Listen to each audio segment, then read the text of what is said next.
নমস্কার সবাইকে, আবারও চলে এলাম একটা নতুন লক্ষ্মী পুজোর ভ্লগ নিয়ে। তো এটা লক্ষ্মী পুজোর পরের দিন আমরা সবাই মিলে ঘুরতে বেরিয়ে পড়েছিলাম। সবাই বলতে আমরা 3 বান্ধবী আর বাচ্চা আর মিষ্টি। তো এখানে আমরা যাচ্ছিলাম হচ্ছে জয়রামবাটি কামারপুকুর।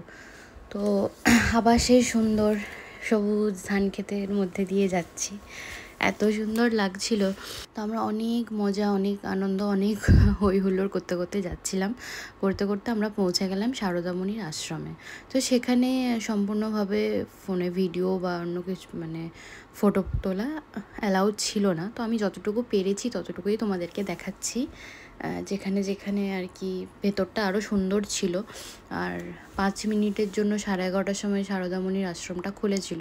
তো আমি যতটুকু অবধি অ্যালাউড ছিল আমি ততটুকু অবধি ভিডিওটা করেছি। তো তারপরে ওখানে আমরা দেখে বেরিয়ে পড়েছিলাম কামারপুকুরের উদ্দেশ্যে। তো কামারপুকুরে গিয়ে দেখো এখানে একটা সুন্দর পুকুর দেখতে পেলাম, যেটার সাইডটা এত ঠান্ডা, এত সুন্দর কি বলবো। আর এখানে দেখো এই যে ঢং করছে সব মিলে।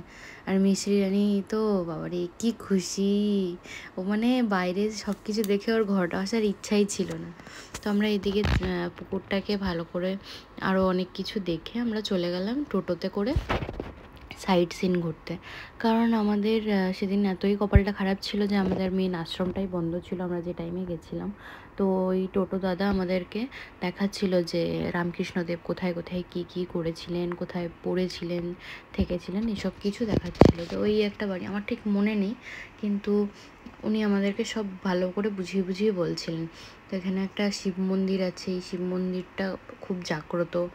ঠিক আছে, দেখো তোমরা দেখতেই পাচ্ছ যে শিব মন্দিরটায় রোজ নিত্য পুজো হয়।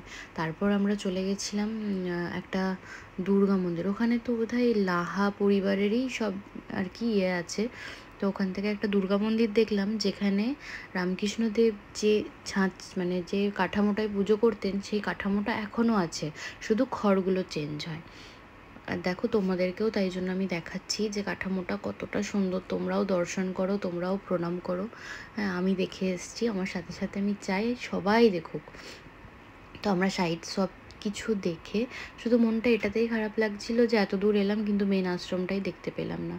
আর এখানে একটা কিছু ছিল বিষ্ণু মন্দির।